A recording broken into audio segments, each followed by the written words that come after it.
Hoy, en Lo Marginal en el Centro, analizaremos la propuesta de reforma electoral presentada en abril por el presidente de la República, Andrés Manuel López Obrador, y que está generando mucha discusión en la opinión pública.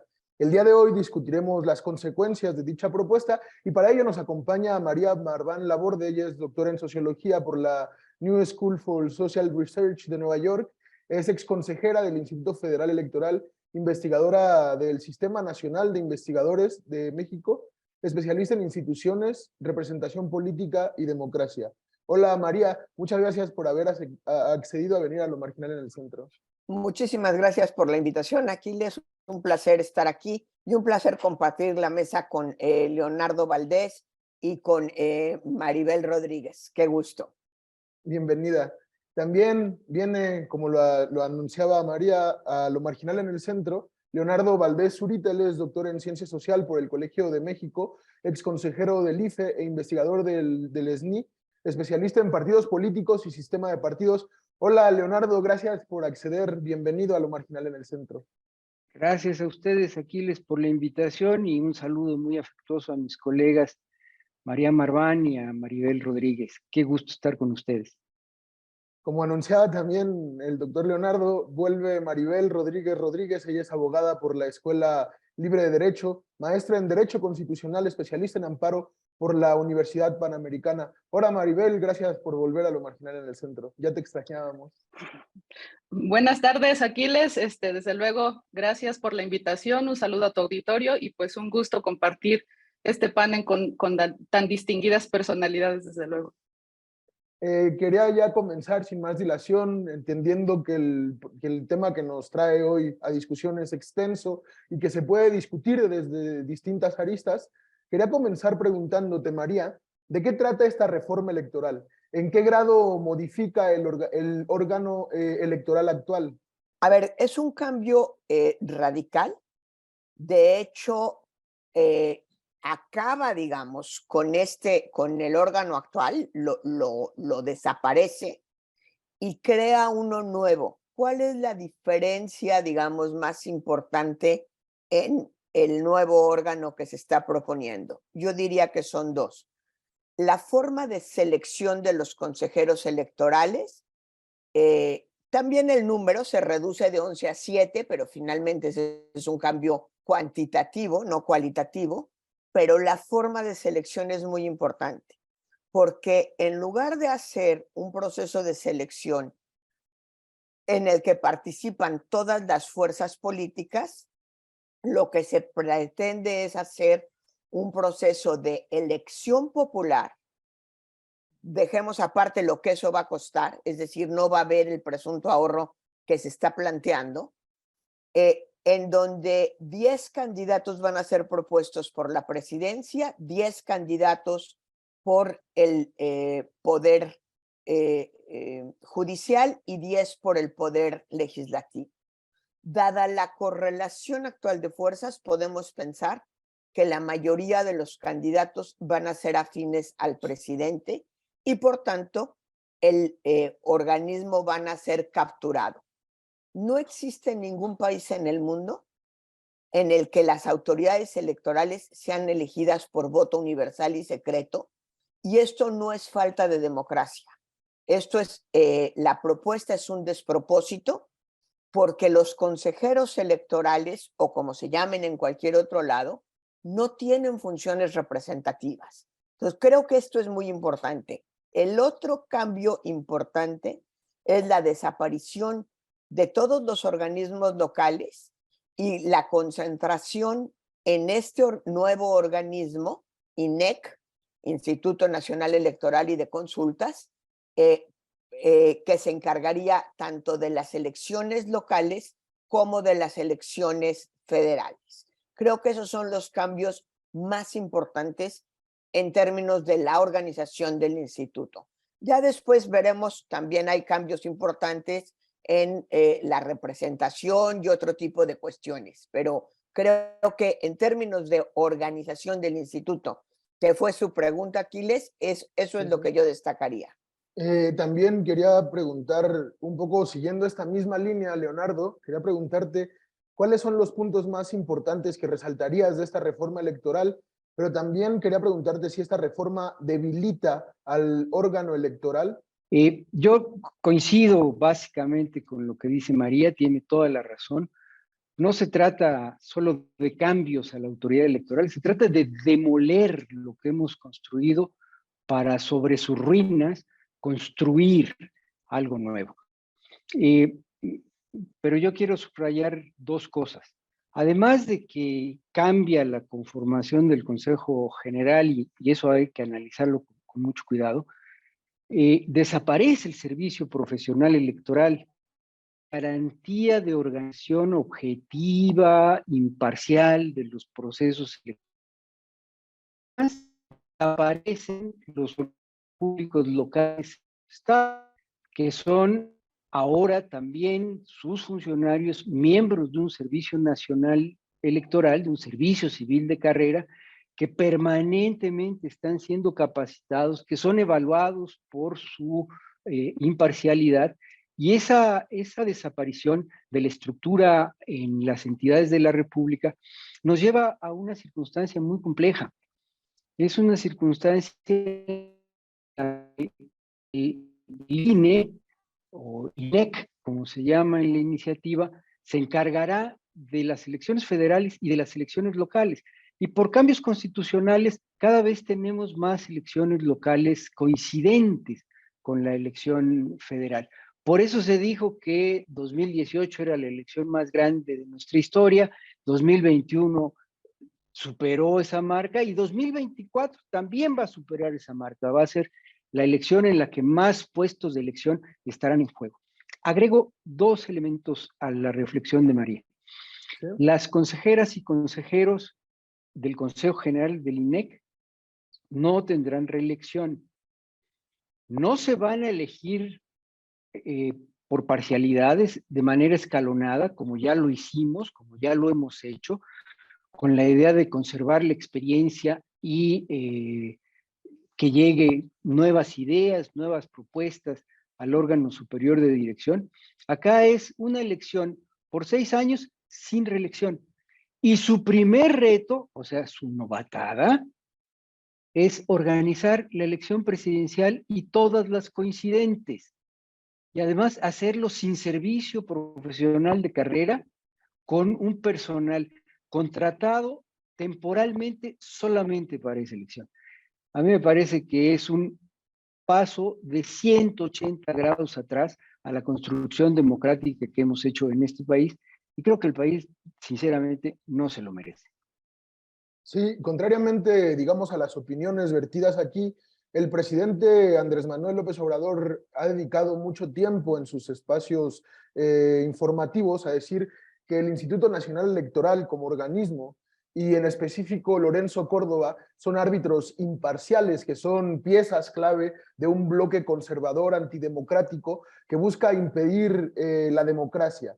Maribel, ¿esto es cierto? ¿La propuesta trata realmente de construir una auténtica democracia como anuncia el presidente?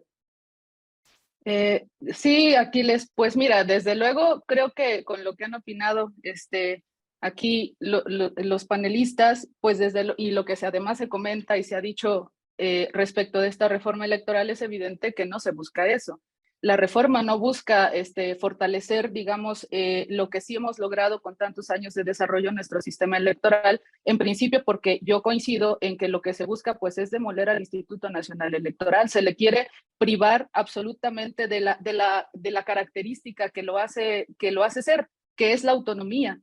Y precisamente todas las reglas que existen actualmente y que determinan cómo se compone y cómo funciona están orientadas a eso, El INE es un órgano constitucionalmente autónomo que tiene su fundamento directamente en la Constitución, precisamente para no depender de los poderes y evitar que la organización de las elecciones se politice y se use de manera conveniente para que el partido en el poder o el presidente o algún funcionario se beneficie con eso y se perpetúe en el poder, que es lo que pasaba hace tiempo en este mismo país. Pero además hay que revisar también lo que ha pasado en el país en relación con la democracia. Desgraciadamente en nuestro país podríamos decir que todavía la democracia tiene mucho que corregir. Es una democracia de mercado que en principio pues gana aquí el partido político porque pues puede garantizar más votos, desgraciadamente con recursos económicos. Y eso, por ejemplo, aunque el INE garantiza, digamos, que se cuenten los votos correctamente, los que se reciben en las urnas, pues nada se hace en relación con desarrollar la conciencia ciudadana para que no se limite a emitir su voto y a darle un cheque en blanco al ganador y que éste haga y deshaga con el país. Eso, por ejemplo, pues el presidente no lo aborda en su iniciativa ni se está haciendo nada por corregirlo, y contrario a esto, su propio modelo de gobierno pues ha fomentado esto con sus clientelas electorales que se han generado a partir del manejo de sus programas sociales. También hay que decirlo con claridad. Nosotros ya hemos visto cómo opera Morena, que es el partido gobernante, y el presidente con las reglas actuales en las elecciones que se han llevado a cabo con ellos en el poder, y lo que hemos visto es un absoluto desaseo. Hemos visto funcionarios públicos haciendo campaña con recursos públicos, hemos sido testigos de graves acusaciones que se hacen por dineros de recurso con procedencia ilícita que se invierten en las campañas, hemos visto cómo los grupos criminales están actuando para coaccionar votantes, secuestrar candidatos, amedrentar representantes, etcétera. Hemos visto los propios funcionarios por ejemplo, Mario Delgado acarreando votantes, que es un delito electoral. Hemos visto cómo se usan los programas sociales descaradamente para coaccionar a los electores. ¿Y qué dice la iniciativa del presidente en este sentido? Contrario a lo que deberíamos y esperaríamos, pues no se dice nada, y pareciera ser que lo que quieren es normalizar estas conductas, que el partido en el poder y el presidente pueden hacer y deshacer en las elecciones y ganar a como dé lugar sin que nadie les diga nada. Y por eso, como decían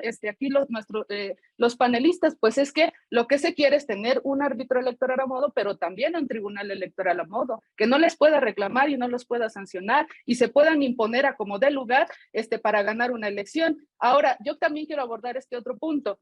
Dices, como decías bien tú hace rato, el presidente dice que el INE gasta mucho, ¿no? Y nosotros tenemos que ser muy precisos al analizar ese punto. El INE sí gasta dinero, se requiere dinero para que funcione y haga las cosas bien, pero si nosotros comparamos el despilfarro que está haciendo el presidente con sus grandes obras sexenales, el Tren Maya, el aeropuerto de Santa Lucía, la refinería que no refina, las grandes pérdidas de la CFE, las pérdidas de Pemex y demás despilfarros de dineros públicos, vamos a ver en esa comparativa que el INE gasta dinero, sí, pero no gasta más que eso. El INE está usando el dinero público de manera más eficiente y eso es conveniente para todos los mexicanos porque nosotros necesitamos, es vital para la democracia de México que exista un órgano autónomo que garantice elecciones imparciales y que garantice transiciones pacíficas y que una fuerza política distinta a la que gobierna se imponga si es que la ciudadanía así lo decide, ¿no? Sí, en la misma línea con la que cerrabas, quería preguntarte, María, un poco entendiendo esta búsqueda de austeridad general que se ha implementado en el gobierno, que pasa, digamos, también a traer al INE. En esta medida, la reforma electoral afecta el órgano, afecta al Instituto Nacional Electoral, o como dice el presidente, se busca traer más democracia que ahorita está, digamos, censurada o cooptada por un grupo particular del bloque conservador. Creo que son importantes las dos preguntas.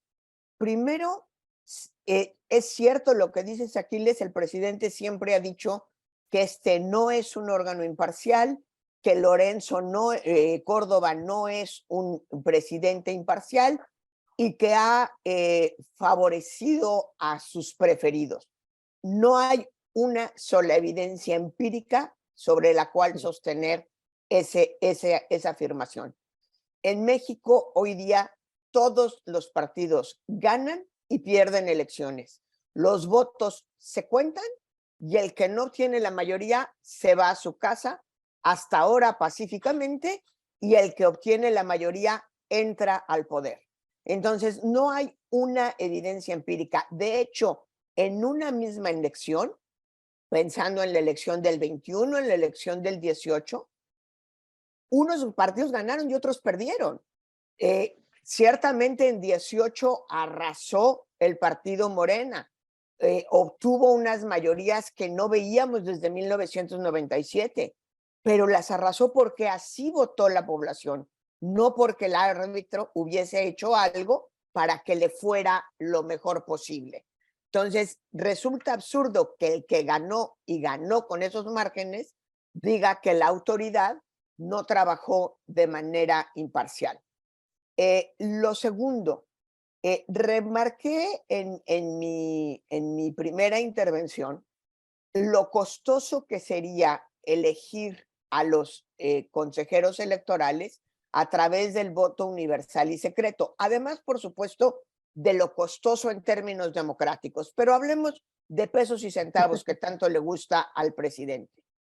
Resulta que para ahorrar, en lugar de hacer una, vamos a hacer 2 elecciones del tamaño de una elección federal que van a suponer instalar el mismo número de casillas, que van a suponer hacer propaganda, le vamos a dar dinero a los candidatos, a consejeros y a magistrados para que hagan propaganda. En fin, es de verdad una tomadura de pelo decir que con esto vamos a ahorrar. Dicho esto, la pregunta en el fondo, que ya lo adelantaba un poco Maribel y que sé que lo comparto con Leonardo, ¿de verdad queremos ahorrar en la institución democrática poniendo en riesgo la democracia? Primero, no va a haber esos ahorros que nos promete. Segundo, el INE es la inversión más querida de los mexicanos.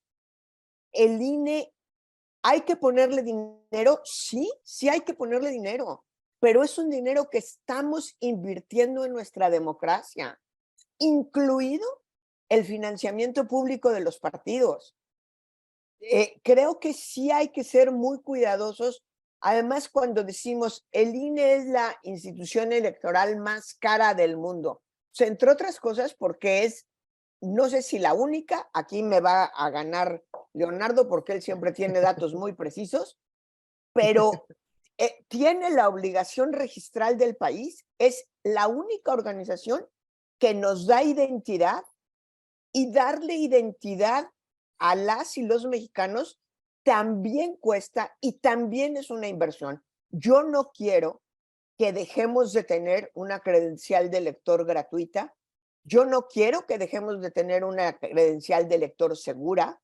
Yo no quiero que dejemos de tener una geografía electoral que va de alguna manera amarrada a la credencial de elector.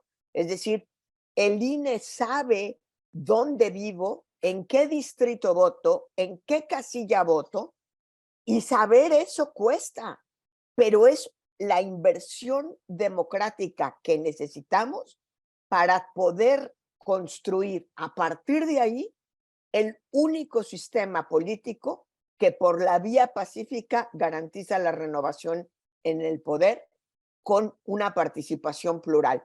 ¿Queremos escatimarle el dinero a eso? No. Va a abaratar los costos, lo que nos está proponiendo la reforma de López Obrador, menos, nos va a costar más. Entonces, por un lado hay que desmontar el mito de que estamos ahorrando y por otro lado hay que desmontar el mito y la mentira de que la democracia la tenemos que abaratar. No vaya siendo que la abaratemos, no en términos pesos y centavos, sino en términos de que realmente sea tan chafa que ya no sirva para nada.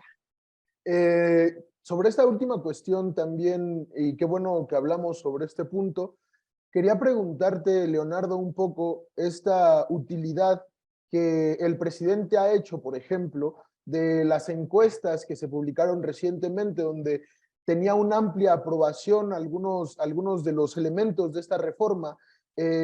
Incluso, por ejemplo, tenía más del 50% en la encuesta que se publicó recientemente por El País, como todos lo sabemos, tenía más del 50% la aprobación de cambiar incluso el nombre del INE por INEC, como se mencionaba en la primera parte.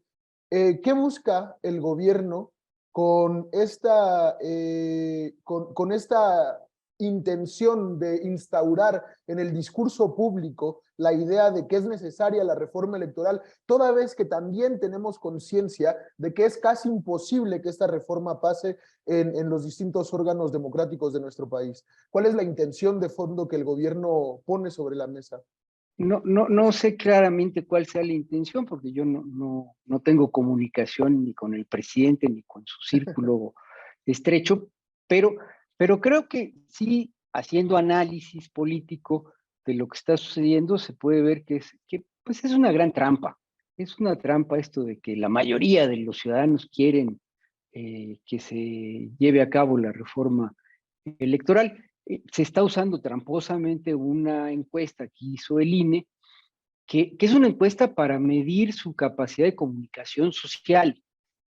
No sé a quién se le ocurrió meter esas preguntas.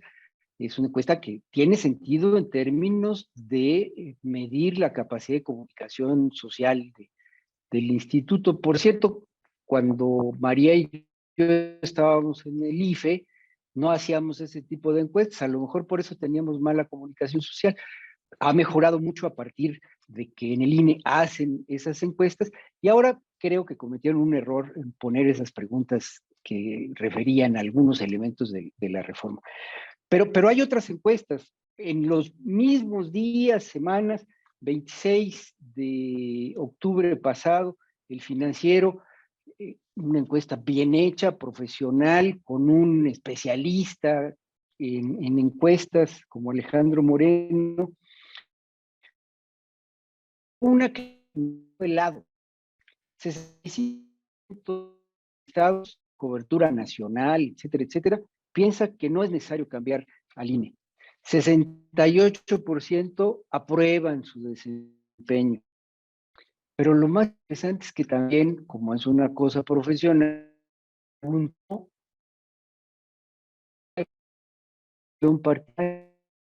simpatías partidarias. Los apartidarios, los que no están con ningún partido, en el 60% dijeron el INE hace bien su trabajo. Los que se identifican con algún partido de oposición, de los varios que hay, 64% dijeron el INE hace bien su trabajo. Lograron identificarse con Morena, 64% también dijeron el INE hace bien su trabajo. ¿Qué quiere esto decir? Que los simpatizantes de Morena, los que votan por Morena, están satisfechos con el trabajo del Instituto Nacional Electoral. ¿Y cómo no estarlo?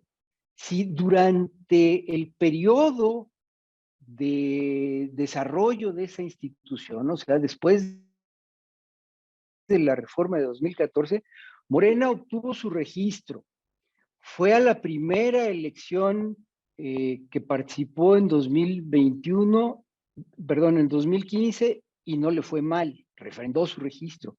En 2018, como ya dijo María, arrasó porque así lo quisieron las ciudadanas y los ciudadanos. Ha ganado elecciones locales, tiene 22 gubernaturas, tiene mayoría en muchos congresos de los estados, de tal suerte que no sería lógico, sería realmente absurdo que quienes simpatizan con ese proyecto político dijeran que el Instituto Nacional Electoral está haciendo mal su trabajo. Al contrario, está haciendo bien su trabajo y esos votantes de Morena, sus simpatizantes de Morena, lo reconocen. Donde el planteamiento llega al absurdo extremo es en esta cosa económica. Yo estudié economía de origen, todos tenemos algún defecto, yo soy economista de origen, y por eso tuve que estudiar finanzas públicas.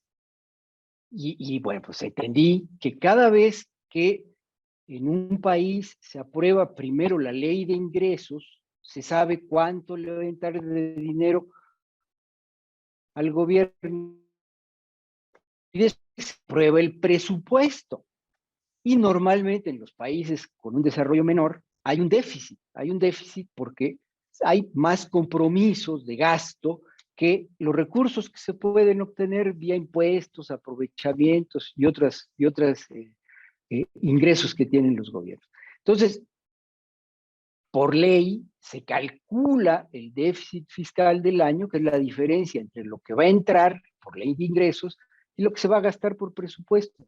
Este año 2022, el presupuesto total de las autoridades electorales, esto quiere decir los 19,000 millones de pesos del INE con todo y financiamiento a partidos y los 2,700 millones de pesos del Tribunal Electoral dan una suma de 22,500 millones de pesos. Dicho así suena muy grande, pues sí, pero sucede que el déficit fiscal, o sea, la diferencia entre los ingresos y egresos del Estado es mucho mayor, de tal suerte que si se suprime el financiamiento a los partidos, el presupuesto del INE y el presupuesto del tribunal, se alivia, o sea, disminuye el déficit fiscal solamente en 2,57%. O sea, no es nada. Comparado con el presupuesto que es multibillonario, pero ni siquiera comparado con el déficit fiscal. Hace unos días se publicó que Comisión Federal de Electricidad, una de las industrias estatales preferidas del presidente, por cierto, dirigida por un Manuel Bartlett, que fue secretario de Gobernación, al que se le cayó el sistema, que sabe hacer trampas electorales. Yo lo conozco bien, yo era representante de un partido en esa Comisión Federal Electoral cuando se cayó el sistema. Esa Comisión Federal de Electricidad hace unos días, informó que ha recibido 68,800 millones de pesos en subsidio durante de enero a septiembre. O sea, los 3 primeros trimestres del año, el subsidio, su ineficiencia, el dinero que el gobierno le tiene que dar para que pueda funcionar, es 68,800 millones de pesos. Todavía falta la última parte del año y seguramente va a recibir más subsidio. Frente a esos 68,800 millones de pesos, los 22,500 millones de pesos, que es el presupuesto de la democracia, no son nada, son apenas un 32%. De tal suerte que yo estoy totalmente de acuerdo con Maribel. Sí tenemos que poner este pretendido ahorro, suprimiendo la democracia, en su justo nivel. Y bueno, ya si lo comparamos con el gasto social que está programado para el próximo año, es impresionante. Se van a gastar 592,000 millones de pesos en apoyos a tercera edad, a jóvenes, a niños, en aceitar su mecanismo de los servidores de la nación, que como algunos dicen, es claro que se trata de una estructura clientelar de compra de voto. Frente a ese presupuesto, hombre, los 23,000 millones de pesos que le van a dar a las instituciones de la democracia no es absolutamente nada. O sea que no hay tal ahorro, y bien dice María, lo que están proponiendo por la elección de los consejeros, pero además por la organización de las elecciones locales sin una estructura propia, va a costar muchísimo más caro que lo que cuesta actualmente el funcionamiento de nuestras autoridades electorales. Sí, para ir cerrando, quería preguntar, y con mucha responsabilidad, sobre esta pregunta, por lo que implica. Quería terminar preguntándote, Maribel, un poco tras este panorama, tras este escenario en el funcionamiento del Instituto Nacional Electoral, que parece o que funciona de acuerdo con sus propios estándares de manera efectiva, esta propuesta y esta reforma o la intención del gobierno ¿tiene algún carácter antidemocrático, atenta contra la democracia mexicana esta propuesta? Pues yo creo que desde luego que sí. Digo, así como bien decía hace rato el doctor Leonardo, pues es difícil meterse a la cabeza del presidente y saber qué está pensando. Pero lo cierto es que en estos 4 años de gobierno, pues nosotros ya hemos visto, ya podemos analizar un poco la conducta bastante consistente que tiene el presidente de borrar todo lo que le estorba, ¿no? Porque desde luego que ya desde hace rato nos quedó claro que él quiere construir un país donde el poder está en manos de un solo hombre. Y acá lo que vemos, desde luego, pues es antidemocrático porque ya como abordó la doctora María, pues quieren borrar al INE porque les estorba. Desgraciadamente en este país había varios contrapesos diseñados de acuerdo con el sistema constitucional y el INE es uno de los pocos contrapesos que quedan. Y como es el que le estorba al presidente, hay que eliminarlo. Pero como yo también decía hace rato, pues quieren quieren politizar absolutamente la justicia electoral, que no es poca cosa tampoco. El Tribunal Electoral y los tribunales electorales locales dirimen las controversias que se dan después de las elecciones y en algunos momentos determinan al ganador cuando hay dudas, cuando se tiene que recontar, etcétera. También defienden los derechos político-electorales de los ciudadanos. Vamos a quedar a merced de los magistrados elegidos por voto popular, que seguramente serán afines al partido gobernante. Hay muchas cosas que implica también la justicia electoral que también quieren borrar y quieren eliminar, quieren hacer un tribunal electoral a modo. También hay otra cosa que es importante decirla. El INE maneja actualmente la integración del padrón electoral y ya más o menos aquí los doctores señalaban por qué era importante. Esa es una facultad que le quieren arrebatar al INE. Y ya decía bien la doctora María, todos los datos que tiene el padrón electoral y que quedarían en manos seguramente de la Segob o yo no sé de quién, porque se lo quieren quitar al INE. Y eso también implica un riesgo grave para los mexicanos. Ahí puedes meter a quien tú quieras y manejarlo a modo. También otra de las cosas que se van a dar y que aquí pues ya lo abordamos un poco, pues es que se va a recortar el financiamiento de los partidos. ¿Para qué? Pues para limitarlos, para inutilizarlos y dejar todo en manos del partido gobernante. Se quieren cambiar las reglas de modificación del Congreso para garantizar las mayorías que le convienen al presidente. En fin, toda la reforma está hecha para que el partido gobernante gane y se imponga como dé lugar, a pesar de que la gente no vote por ellos, a pesar de que nosotros no estemos de acuerdo y hagamos uso de ese derecho que tenemos como ciudadanos de votar por una fuerza política distinta cuando no estamos de acuerdo con el trabajo que está realizando. Y además, como decía la doctora María, que esa transición se dé pacíficamente. Y digo, es más democrático defender a un INE que, como el doctor José Goldenberg decía antier, me parece, en una entrevista, que hay que recordar que en las últimas 4 elecciones presidenciales ganó la oposición, 3 ganó la oposición, y hubo reconocimiento del ganador y hubo transición pacífica del poder. ¿Qué va a pasar si el día de mañana se cortan todos los órganos electorales, por alguna razón gana una fuerza política distinta? ¿Morena va a entregar el poder así nada más?